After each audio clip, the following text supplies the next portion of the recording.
Holy, holy, holy, holy, holy, holy, holy, holy, holy, holy, holy, holy, holy ground.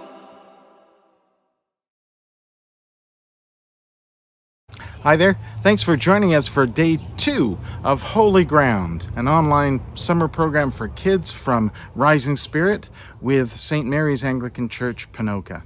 My name's Robin, and we begin by remembering where we are.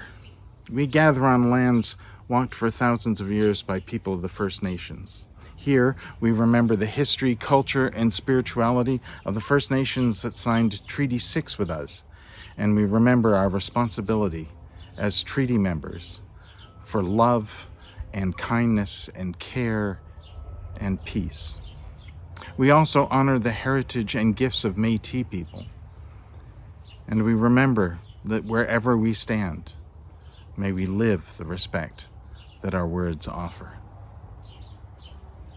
So today, we are continuing our journey through the week, remembering our connection to the earth and to God, and how all of us and the earth and God are all connected.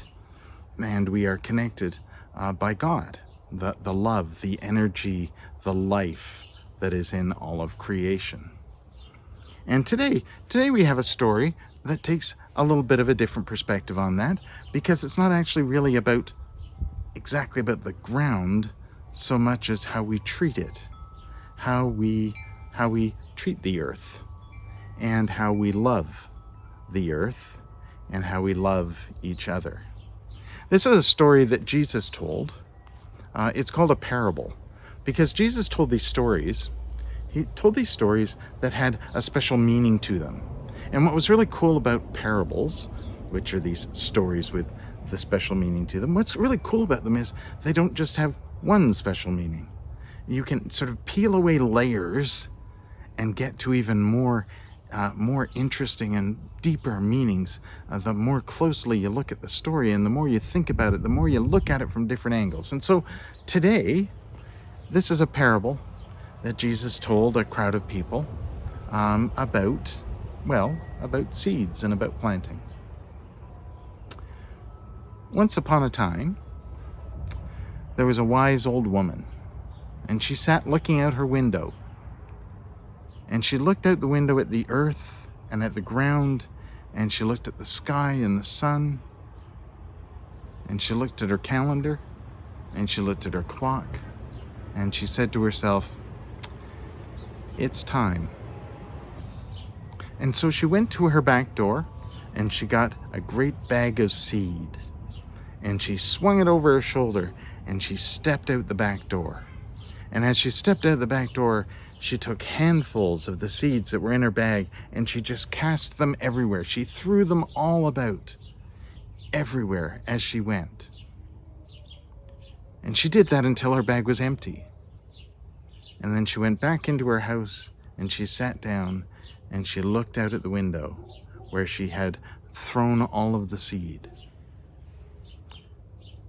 And some of the seed, when she first stepped out, some of the seeds fell on the path. And she stepped on a few of them. But some of them were picked up by birds and small animals, because they could eat them. And some of the seeds fell on rocks, where they just sprang up very quickly, but there wasn't any soil for them to take root in, so they didn't last very long.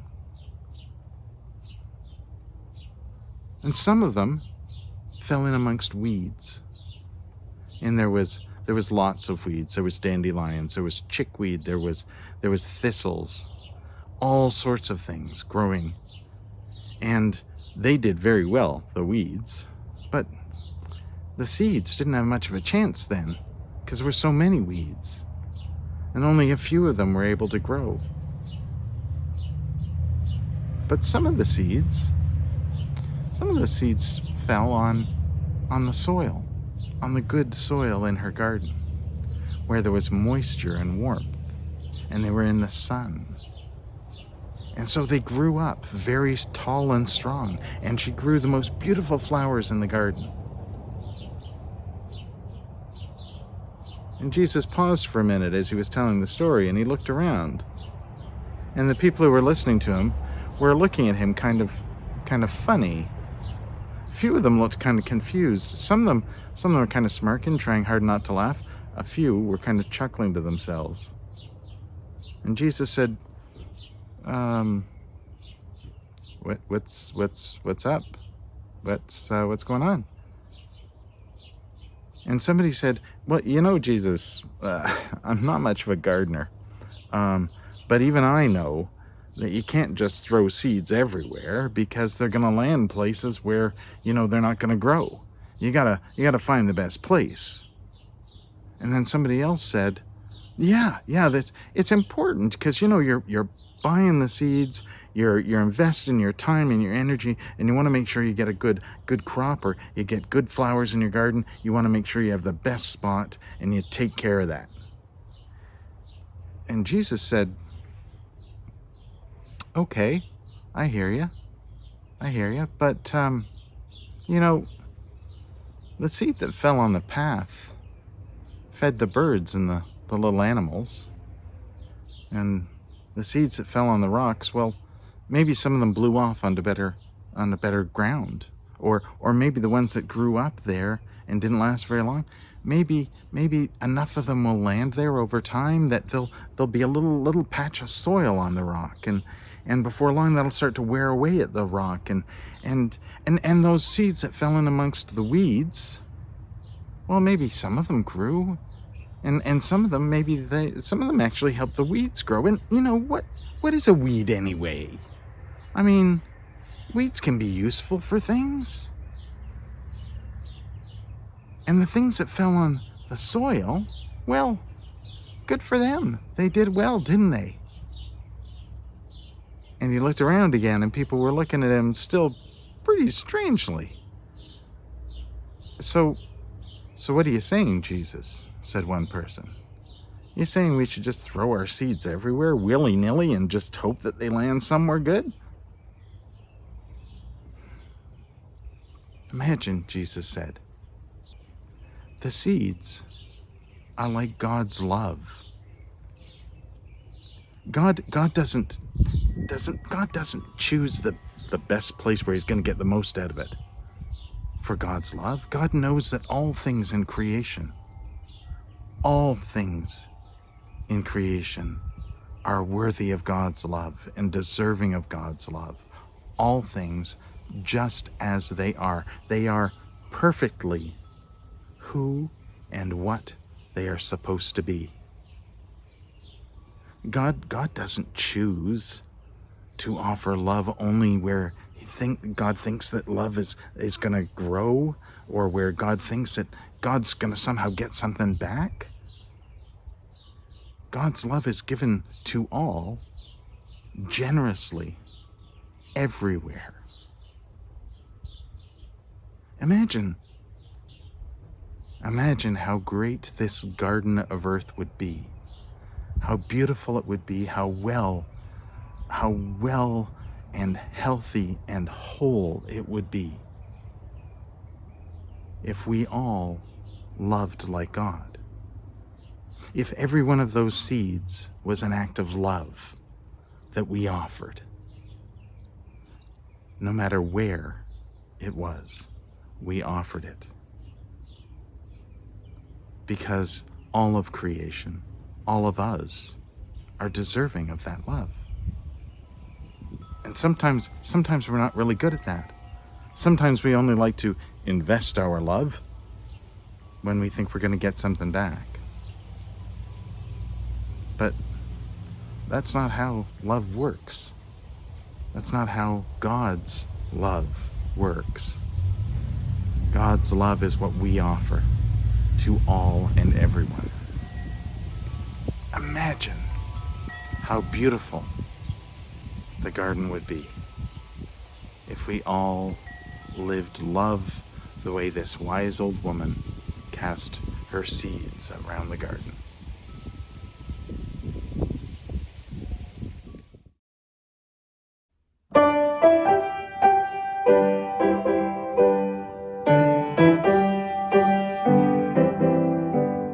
And on this path, the gates of holiness are open wide. And on this path,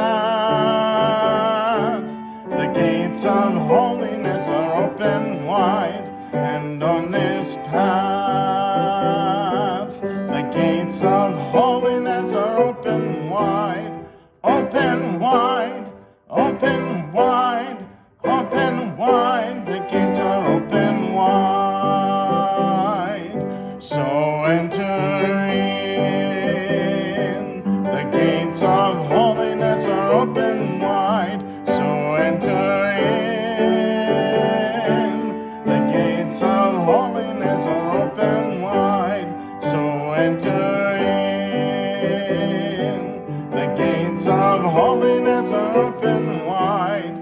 Open wide, open wide, open wide, the gates are open wide.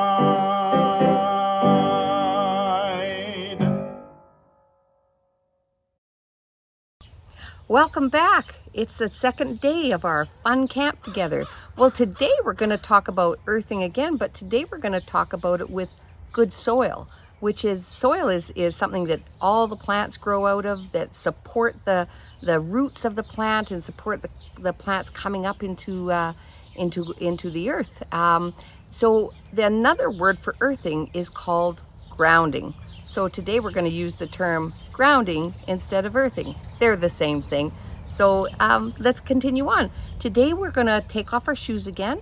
But instead of going in the grass, we're going to go in the good soil. In soil, you get that same exchange of electrons, but there's a couple of ways to do it. We can do it with our feet, when we just sit in our special spots and sit on the ground with our feet in the soil. Or when you're gardening, your hands have also got points where the electron exchange can happen. So gardening is another great way to do earthing or grounding. Let's go down to my feet again. I'm going to take off my shoes again because, as we said before, our shoes and our sandals insulate us from the earth, and we don't want to be insulated from the earth. We want bare feet, and I'm going to move my feet into the soil. So here they are in the soil, and I'm going to say another mantra today, or another saying that reminds me to be connected to the earth, to be grounded in the earth. So here goes. We're going to do it 3 times, 3 breaths. Then we're going to say, continue on doing it. Continue for at least a half an hour or longer if you can stay barefoot. Here we go. Breath in and out. I am grounded into the earth. Breath in and out. I am grounded with the earth. Breath in and out. I am grounded with the earth, into the earth, with Gaia. Keep breathing. Think about those roots and plants in our soil that is good soil. And now I'm going to walk up and go over to the garden and show you my hands into the garden. So this is our garden.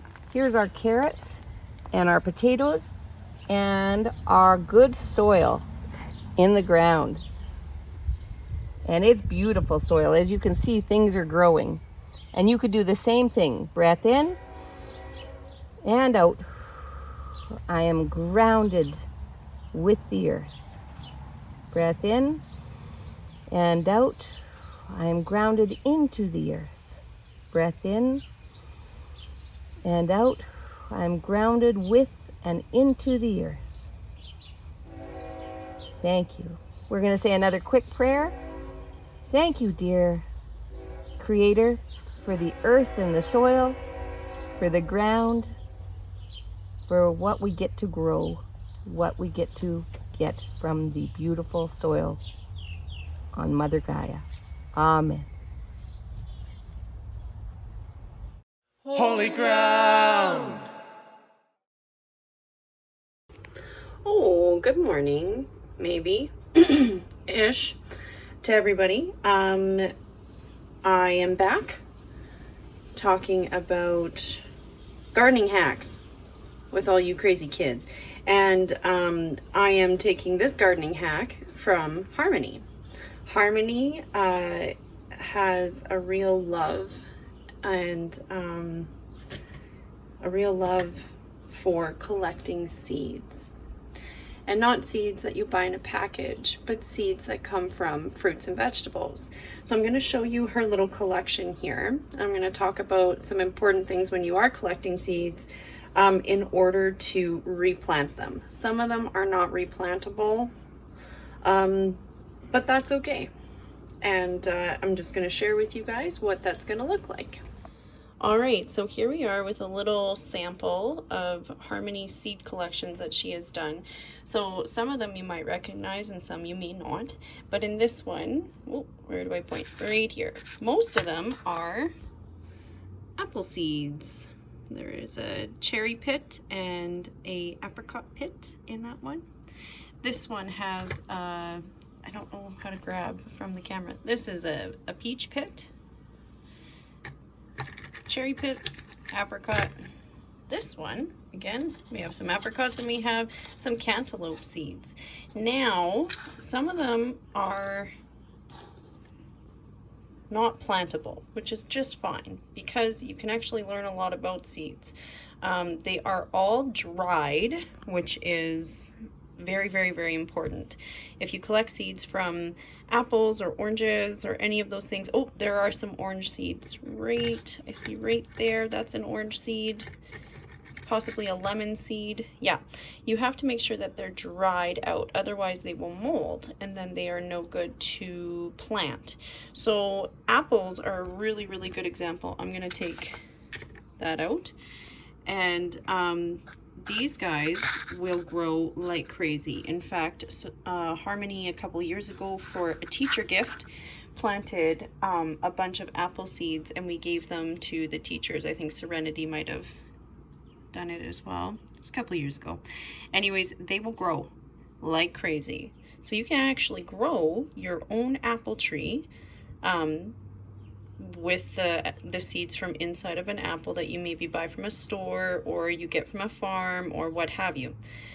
And then just secondary to that, oh, look, here is our lettuce that we are growing. I've pushed it right down into the soil. Now, a couple things I forgot to mention with this is that along with water, you got to put it somewhere that's going to have some light, right? We know about the water and we know about the sun to grow things. So we have to make sure that it's going to be somewhere light, but not too much light because it'll burn it, and not too much water because it'll mold it. And we want to push that guy right far down so that his roots will start growing downwards. And soon enough, we're going to start seeing some new shoots, ooh, too close, coming out of the center. So hopefully we'll get to see that before camp. I really encourage you guys to try this. It's very fun and creative, and gives you a good perspective about growing things on your own. Holy ground! Hi guys, welcome back to day 2 of VBS. I hope you had so much fun yesterday and I can't wait to see what we do today. On the labyrinth today, we are talking to Kinsley and Jasper, and I'm gonna ask them 3 different ways. Do they know the 3 different ways you can talk to God while on the labyrinth? Does anyone have any idea how the best way to talk to Jesus is on the labyrinth? When you walk on the labyrinth, say a prayer in your head, but don't say it out loud because it might not happen. Could do that, yes. Having a way of talking to God. Now, if you're upset or frustrated, who do you go to for an answer? Jasper? Jesus? Yeah. So how do we ask for that answer? Praying? Praying. That's right. Having a good question to ask Jesus for an answer, it's always a good way of having a prayer. But sometimes you see a labyrinth, like the one you're walking past the church and you see one, and all you want to do is walk it. Do you have to have a question to walk it? No. No. We can walk and just have happy thoughts. Couldn't we? Having a happy thought as we walk the labyrinth is a great way of letting God come and join you. In your kits that was sent home, you found a sheet like the one Kinsley's holding with a labyrinth. Now this labyrinth is for you to take your own personal journeys with God. What you do is exactly what Jasper's doing. You sit and you use your finger and you guide your way through. And you sit in a quiet place and you reflect on what you're doing. You can do this if you're having a bad day, if you have a question you want God to answer, if you've got trouble on your heart. It's a great way to connect with God and to connect with yourself and make sure your feelings are exactly where you want them to be. Because we have so many feelings that we need answers to. So using the labyrinth is a good way of doing that. Holy ground! Hi, well, here we are with today's craft. And now you might remember, if you watched last year, that we did all of our crafts in the craft kitchen. And here we are again in the craft kitchen. We did the other crafts this week all through the craft window downstairs. But we need to be in the craft kitchen today with its really bad lighting because we need this antique microwave for our craft today. So for today's craft, in your bag you will find just one piece of today's craft. It's this beautifully framed little picture.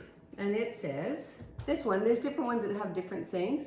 This one says, be a pineapple, stand tall, wear a crown, and be sweet on the inside. And it has a gold frame. Yours might have a silver frame and say something different because there was a variety of sayings and frames and things.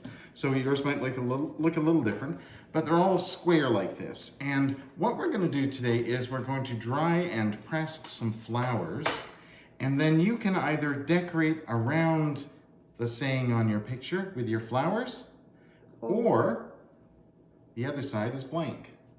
So you can stick them onto the blank side and make a whole picture of your own. And here's how we're going to do that. There's two ways that we can dry and press flowers. There's lots of ways actually, but two that are really quick.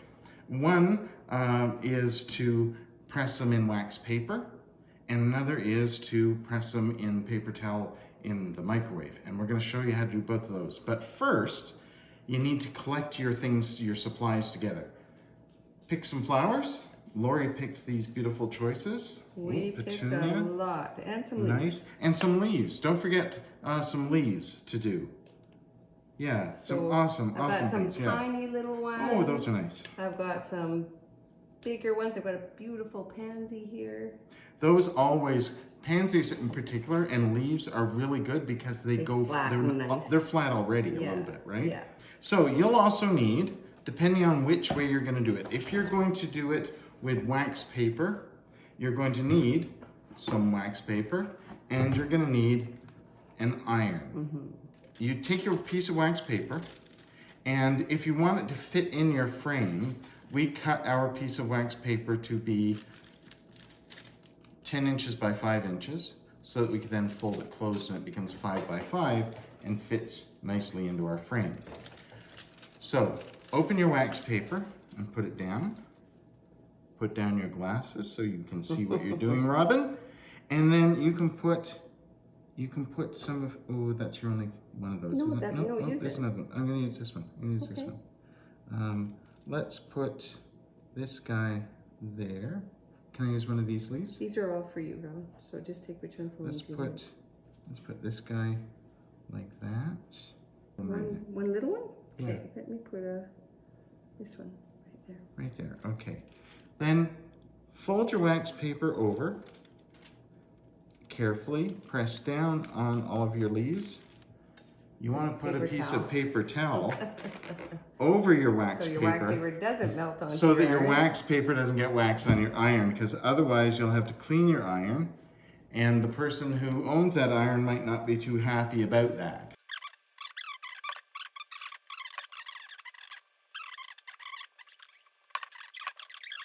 while we're doing this quick process. Our other one's a quick process too, but there's a long way of doing this. And the long way of doing this, if you're really super patient, is that you get your flowers and your leaves and you put them in paper towel and then you put them in a book. So if you're gonna put them in a book, you want to take a piece of paper towel, lay them down like that, and just leaves and anything else you want to press. I've got a nice little grass here, some more leaves, some more flowers. So this is what we have for our wax paper. I think it needs a little bit more time. It does. It needs quite a bit more time. I've obviously got that really low. But that's the idea, right? So here, that's the idea. yeah. So the other thing that you can do is to do them in the microwave. And the way to do that is to lay them out just like Lori has here on this paper towel. Yeah. And make sure they're nice and as flat as you can get them, right? And as spread out as you can get them, however you like them. And we're just gonna leave them like that. And then you fold your paper towel over carefully like that. The reason why you need paper towel is it needs to absorb the moisture. Then we go over to our microwave. You put a flat thing on top of them? Yeah. Yeah. And we put that in the microwave just like that. And then you need something that's flat and heavy and can go in the microwave. And that could be like a casserole dish or a plate thing, something like this. It could even be if you have like a ceramic tile or something like that, but it has to be something that can go in the microwave and is heavy. You could also use something like this that you can put something inside of to weight it down even more, but this is actually quite heavy. Just make sure the bottom's flat. And I'm gonna put that, Oh, that's perfect. I'm gonna put that right on top. And then I'm gonna close the door and I'm gonna give it 1 hour. No, I'm kidding. No, don't give 1 hour. I'm giving it 1 minute is what I'm giving it. And when we take those out, you just check and make sure they should be dry and flat. And if they're not, put them back in for another 30 seconds. Let's check our flowers. Oh, I think we might have some progress here. Awesome. I don't know. I think they look pretty good. Yeah, I can see that.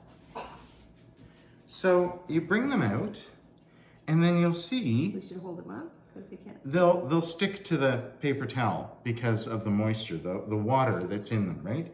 And then you can peel them off, and this is how you can tell if they're done, is whether or not they're dry or whether they stay stuck to the paper towel. And some of these, like this leaf, for instance, I would probably put this in a little bit longer just because it has This a lot one's of ready. moisture Why in don't we it. put it on But there? that one certainly is. Glue stick. And you can use your glue stick to glue these guys on. Like So, this. Ooh, make sure they're flat. If they're done properly, like dried out completely, they'll flatten right away, and you can tell just by feeling them, I think, that they're dry. If they're not, you'll also find that if there's enough water still in them, they might just stick to the paper by themselves. Put this guy there then. okay. While you're doing that, I will show this one and then we'll get that one done and put it in the frame. But this is the one that I did last year, or no, it might even been 2 years ago. It's been that long and the colors still stay good. We flattened these with books in Sunday school, and on the back we wrote a message, and it said, "I am thankful for all that is created, dear God. Love, Lori." And then that's what we did with the book. So now Robin's got the frame. You gonna put it in? And then, and just be careful with your frame too, by the way, because it's got glass in it. And we put that in our frame like that. We put it in here, and we put that on there too. Number 2 is Whichever that way side. it goes in. Yeah. Push that down. Push those back down. Again, feel free to get help with this. I know I needed it. And Now you're ready. You put it There's up your- close. there's your picture. And you can create, we just put a few in there, but you could create something amazing with lots of stuff if you want. However you want to do it. Oh, look at these ones. They're all stuck together. But that's a great way. So there's 2 different ways, and there's in the third way if you press it in a book. That's another awesome way of doing it. But enjoy collecting the things that you want to press too, and find unique and different things. Again, if you're picking unique and different things out of your own garden, make sure you check with your parents first that it's okay. Or your neighbor's garden. Or bring them along with you. Yeah, go and visit your neighbor and have them help you out too. Yeah. But enjoy creating.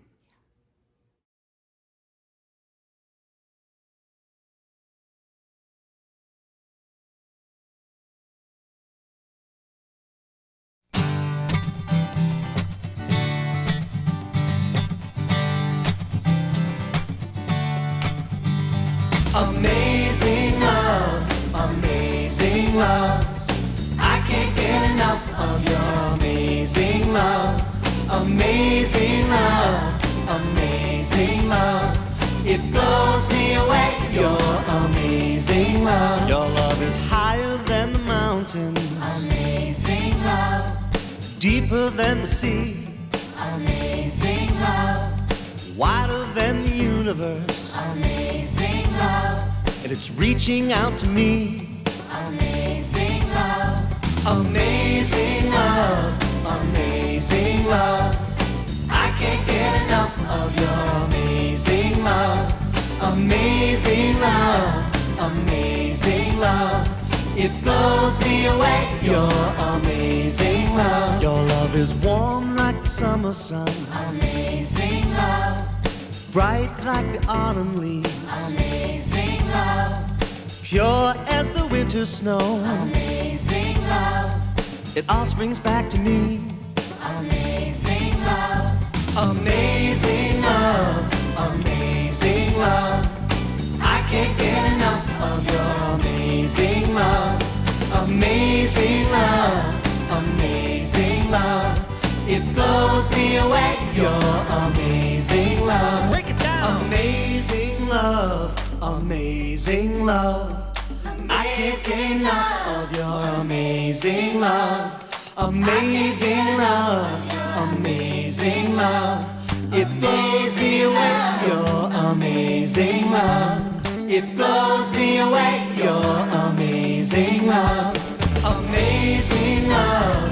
Amazing love. I can't get enough of your amazing love. Amazing love. Amazing love. It blows me away, your amazing love. Amazing love. Amazing love.